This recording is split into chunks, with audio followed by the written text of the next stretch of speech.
Have you heard the strange tales of the Whistler?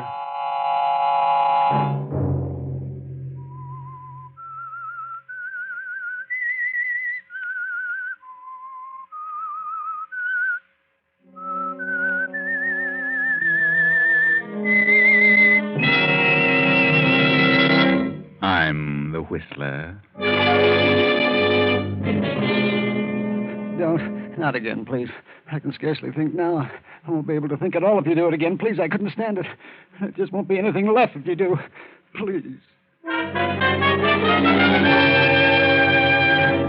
Another Saturday night, and again, CBS presents The Whistler.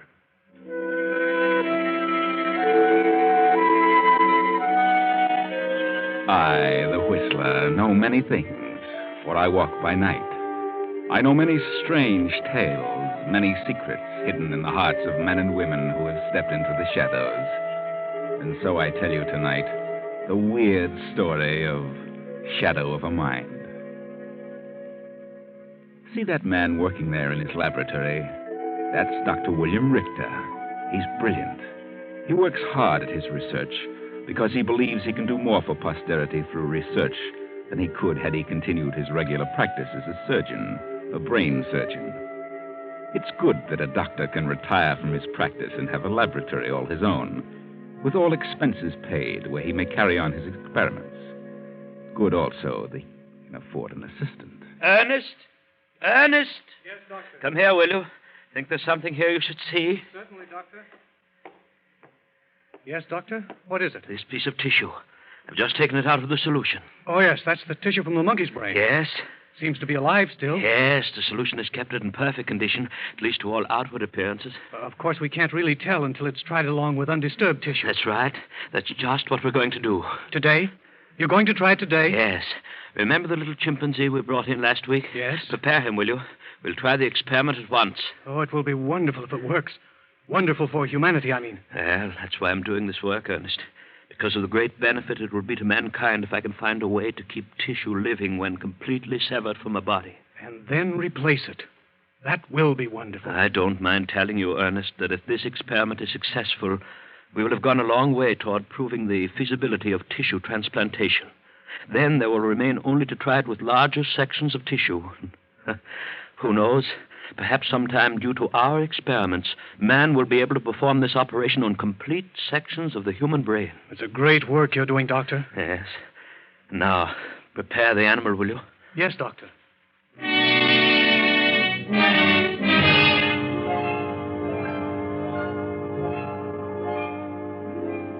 Yes, a great work, Doctor. Such a benefit to mankind.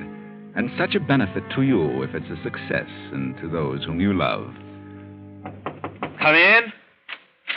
Oh, Elaine. Hello, I'm glad to see you. Oh, I didn't want to disturb you, Father, but I've wonderful news. Terribly important news. Wait a minute. Don't you think you should give me an opportunity to at least say good afternoon to your young man? Oh, I'm sorry, Father. How do you do, sir? Hello, John.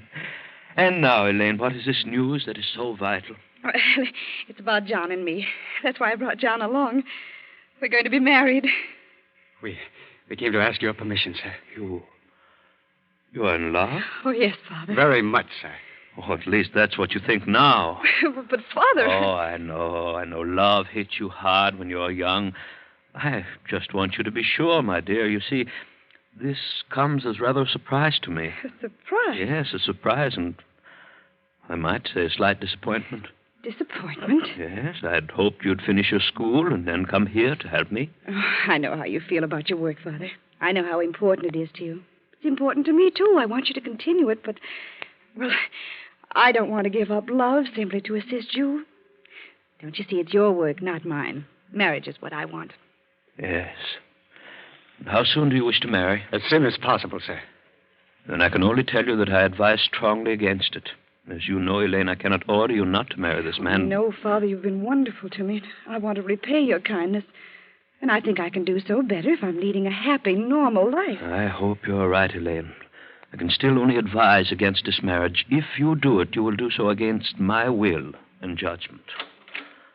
The specimen is ready, Doctor. Huh? Oh, thank you, Ernest. And now, if you'll excuse me, I'm in the midst of a rather important experiment. Just a moment, Father.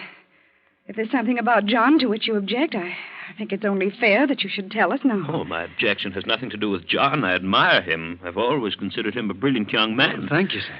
If I wished you to marry anyone at this time, I should as soon it were John as anyone else. Then why? What is it, Father?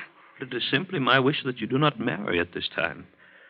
You see, my dear, I'm not young, and the thought of losing you perhaps makes me slightly selfish about you. I only ask that you consider my request. I do not demand that you obey it. Oh, I'm talking too much. I must go. Think it over. Carefully. Oh, I'm sorry, Johnny. I had no idea he'd behave this way about it. I thought he'd be glad. He's always been so nice to me. I thought, of course, he'd be happy to see me married. Well, he didn't seem much concerned over your happiness. He seemed more interested in the effect your marriage was going to have on him or his works. But if I were happy, you'd think he would be. I don't see how marrying you could have any adverse effect on him. I wonder.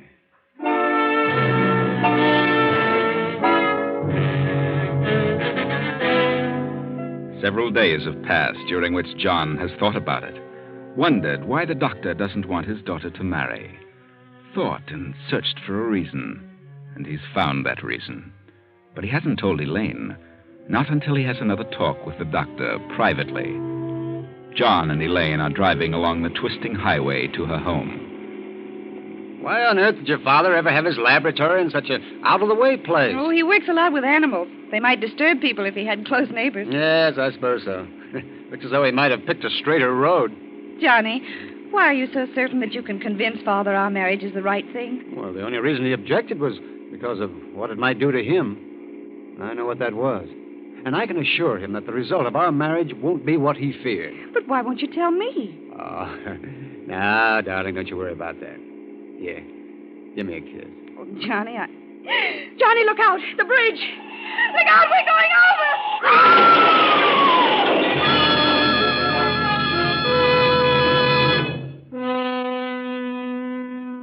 You were careless, John. You needn't have had that wreck if you'd been watching. Even in your haste to settle things with the doctor, you should have been more careful. More careful with the life of the woman you loved. Now her father works feverishly trying to bring her to. Will she? Quiet. Looks pretty bad. I'm afraid it's a concussion. Yes, but will she? I suppose you are satisfied now. Should have forbidden her seeing you rather than suggesting it would be better for her not to marry you. Oh, I'm sorry. I'm terribly sorry. I wouldn't have had her hurt for the world. Then why did you insist on going out? I love her. Oh. I do love her. And I hope she loves me. If she's still willing, I'm going to marry her just as soon as she's able. Well, looks as though it would be some time before she's even able to discuss such a matter. But she will be all right, won't she? I mean later. You'll do all you can now, won't you? She is my daughter. I shall do anything in my power to help her. However, I shall undertake it because I want her to get well, not because you do. Oh, I know how you feel about me. I came here to tell you that our marriage would make no difference in your plans. But that's not important now. The only thing of importance is her recovery. I want you to know if there's anything I can do, you can count on me. What you can do probably will not be much. However, we shall see.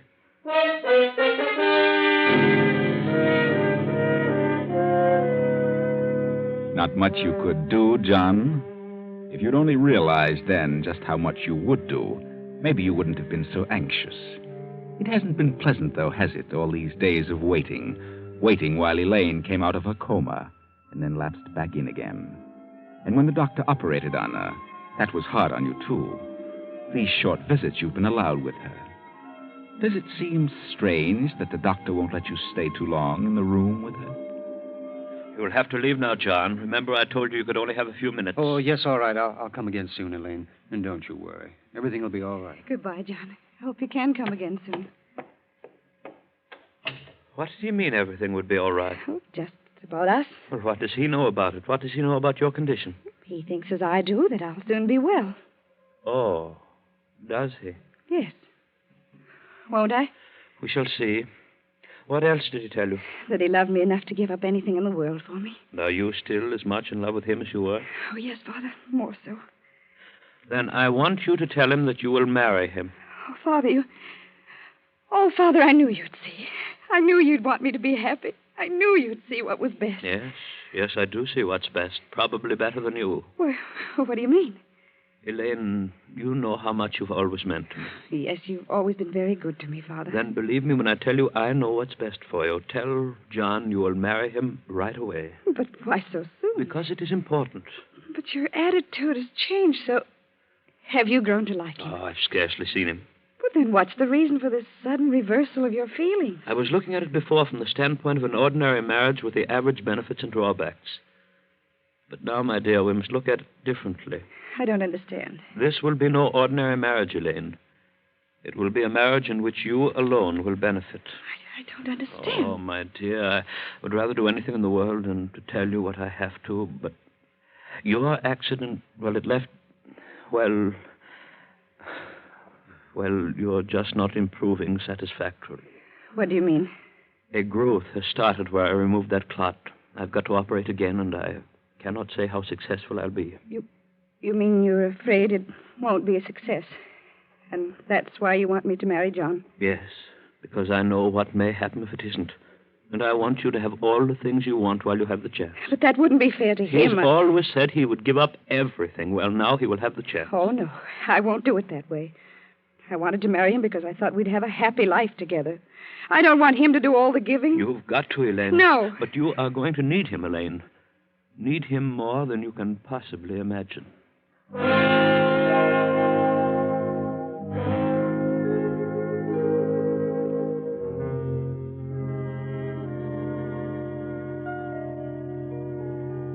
And so that is the way things are, John. She told me how much you love her, and now's your chance to prove it. Oh, Elaine, the poor girl. It's awful. Oh, there's not a thing I can do except try and prolong the final outcome. She may go on for years this way, but someday she will crack and her mind will become a complete blank. She's going to need somebody then. Somebody that loves her as much as you say you do. Oh, there's no question about that. Of course I love her. And you will still marry her after what I've told you?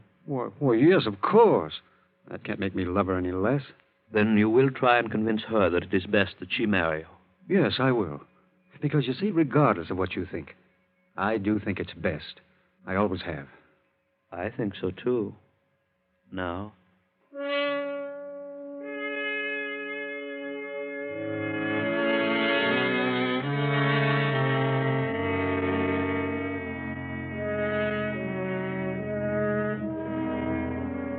But don't you see, darling, this can't make any difference in my love for you. Simply that you've got to undergo another operation. Yes, but Father said he couldn't be certain how it would turn out. I think he's pretty certain. He told you then? Yes. And it doesn't really make any difference. Except that I've waited longer. And now I love you more. Oh, John. So please, darling, say you'll marry me. You still think it's wise? Yes, I know it is. All right, John. I'll marry you. When? How soon? Any time you say, John.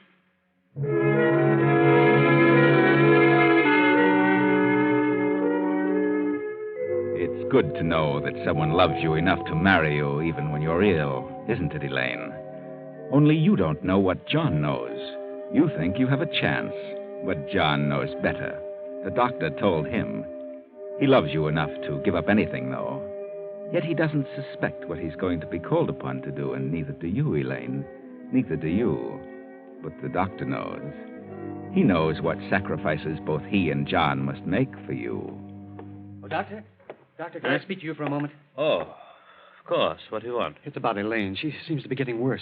She's been in a coma every time I've seen her in the last several days. Yes? Is she really worse? Do you know what's causing the comas? I do. Well, isn't there something you can do, some way to stop them? I have something in mind. I shall have the opportunity to try it soon. And you think you can? We can only hope.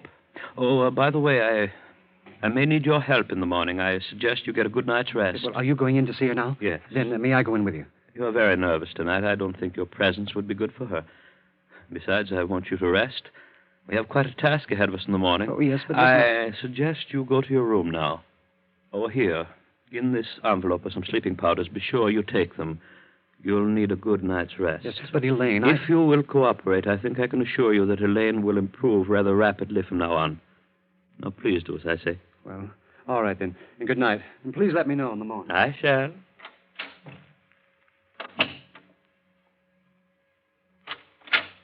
Elaine? Elaine, dear, are you awake? Elaine? Oh, Father. Wake up, Elaine.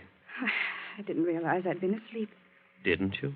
No, I don't feel as though I'd been asleep exactly. Oh, don't worry about that. I want to talk to you. What about? Please, my dear, don't let this upset you too much, but I'm afraid we have to operate again. That is our only way out, otherwise you lose your mind. My mind? Oh, Father. Easy, Elaine. I told you there's a way out. Way out? Yes, you see, I've known for a long time this was going to be necessary. The growth has started again, and it's spreading. And wherever it's spread, that part of your brain is dead. So I must remove that part. But I must trust you, Father. I know if any surgeon can do it, you can. I can remove it, I'm certain of that. The question is in what condition it will leave you. What do you mean? Well, it's too large a part of your brain to leave you, well, entirely the same. It's the part that controls your will. We can't just remove it and leave you that way. But how? That is where John and his willingness to sacrifice for you comes in. I don't understand. I'm going to perform the same operation on John. But there's nothing wrong with John's brain. No? He has a brilliant mind. I know. That's why we chose him. We chose him? I don't understand. I told you once that you were going to need somebody that really loved you. Somebody willing to give up everything for you. And that's why you wanted me to marry him. Yes. You see, it was the only way to save my little girl. He seemed like a very intelligent young man. That was important because, you see, I didn't want just anybody's brain taking the place of that part of yours which I shall remove. You mean you're going to... Yes. Oh, Father, listen to me. I love John. You can't do this thing to him. Oh, let me die. I don't want to live if it means this. Please, Father, listen to me. I'm probably the only brain surgeon in the world who can do it, and I've prepared well. Everything is ready, including John. Father, please. Oh, you mustn't become overwrought, Elaine. Here, I'll just give you this hypodermic. There, and it will quiet you. Oh, but Father... Don't you see, my dear, if I succeed in this, it will be just like handing back life to the little girl whom I love. But if you fail, Father... There's no reason why you should fear any ill effects. But John... I'm perfectly confident that the operation will be a success from John's standpoint as well. But even if I do fail, it will be better than letting you live on without a mind. Father, you can't do this. You're mad. That's it. You're mad. Father, you're mad. You couldn't dream of such a thing if you weren't. I not only can dream of it, I'm going to do it. And when it is over, you'll be glad you had a father who was willing to do this for you. Father... Quiet, Elaine. Soon the medicine will take effect and you'll be unconscious. And when you waken, a part of John's brain will have taken the place of that part of yours that's diseased.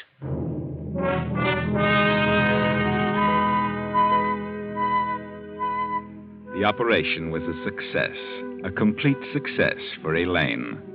A fine piece of surgery, Doctor. You must feel highly pleased with your ability.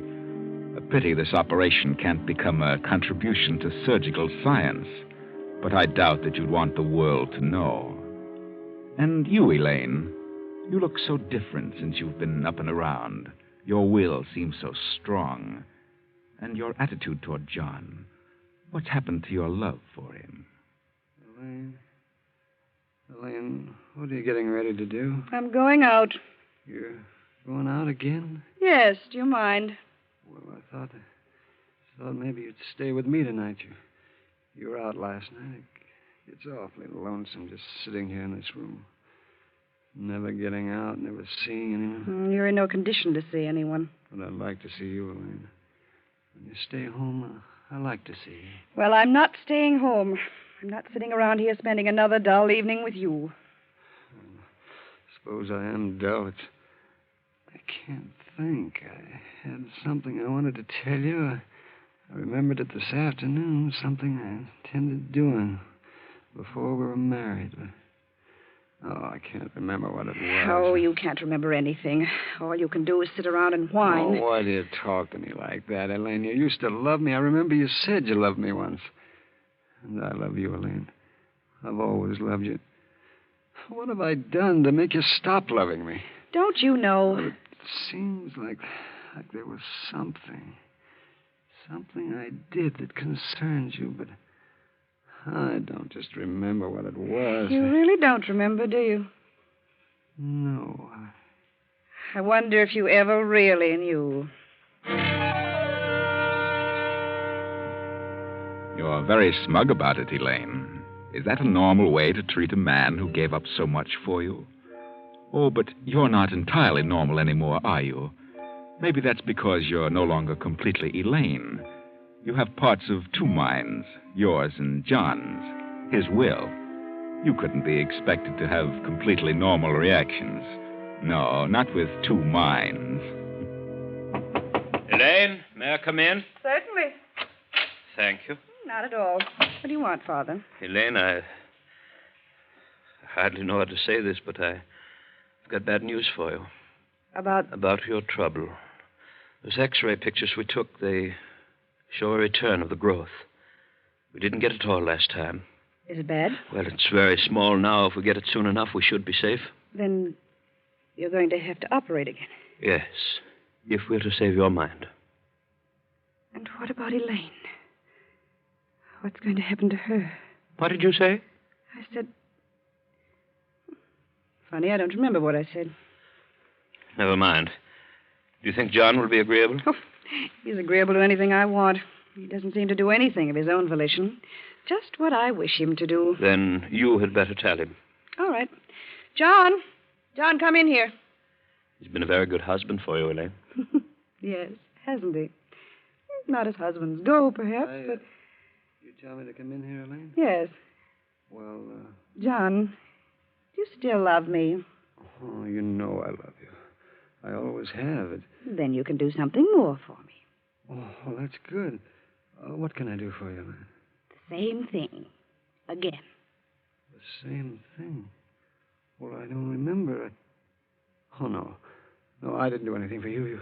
You did something to me. Don't do it again. Not again, please. I can scarcely think now. I won't be able to think at all if you do. I couldn't stand it. There just won't be anything left. Oh, yes, there will. There will be me. And you love me. Remember, John?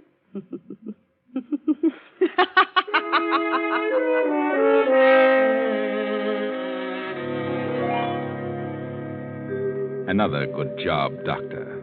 Another great piece of surgery. No one else could have done it.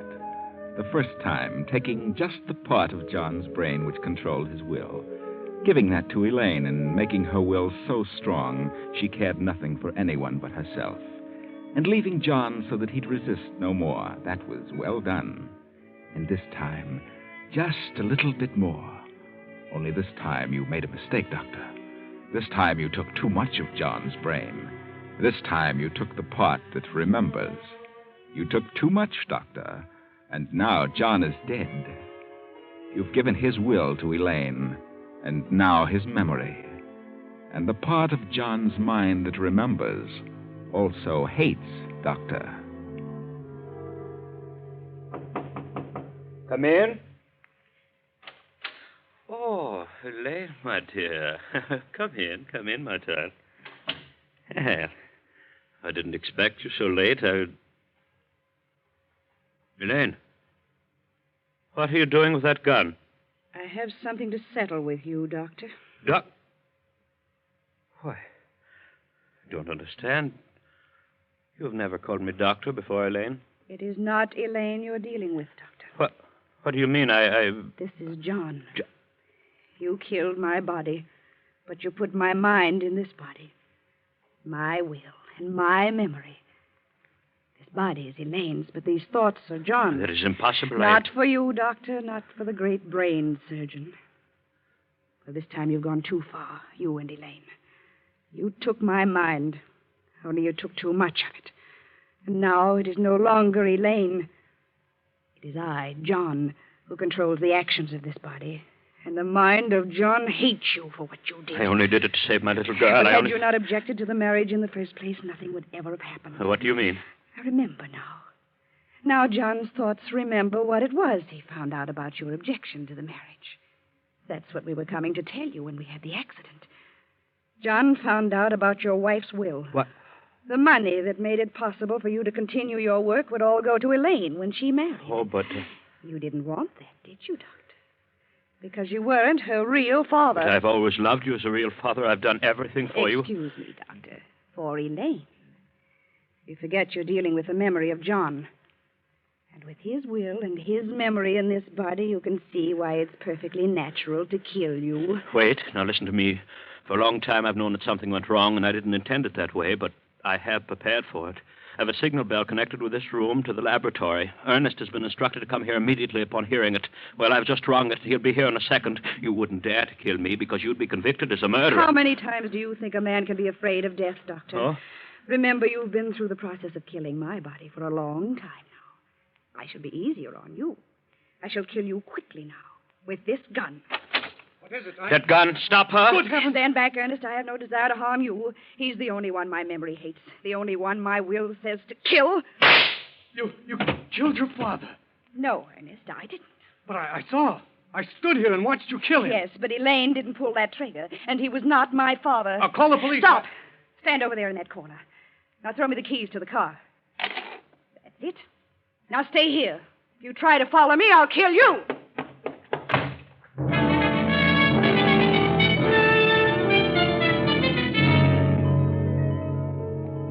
And so you've settled scores, haven't you, John? Your mind, together with Elaine's body, have made him pay for his greed. But where are you going? It's really over. Why do you hurry so? Why do you drive so fast? Do you know where you're going? Remember, this is a crooked road, and that bridge ahead, that's where it all started, remember? The wheel. Is something pulling on it? Pulling it off to the left? Pulling harder than you can pull? What could have a hold of it? You're alone. But something is pulling the wheel around, isn't it? Pulling it until...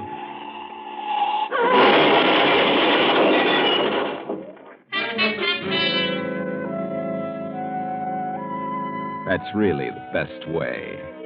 They couldn't go on with John's mind and thoughts in Elaine's body, and now they're all dead. John, William, and Elaine. John, the innocent victim.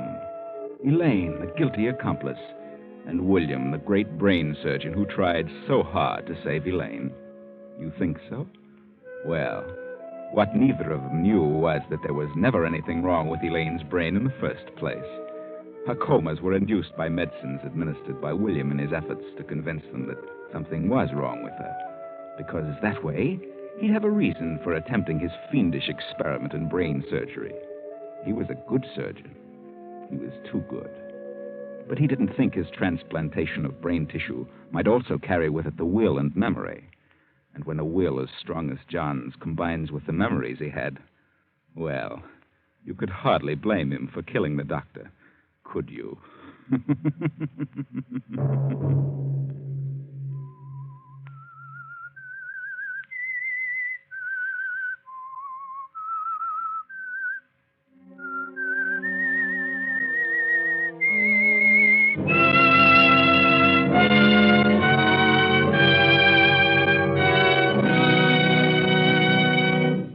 CBS has presented The Whistler.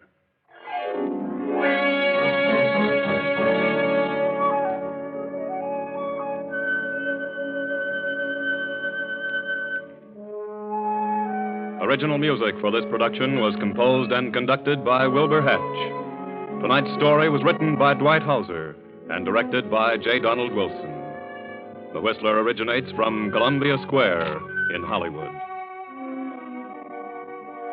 Next week, same time. I, the Whistler, will return to tell you another unusual tale.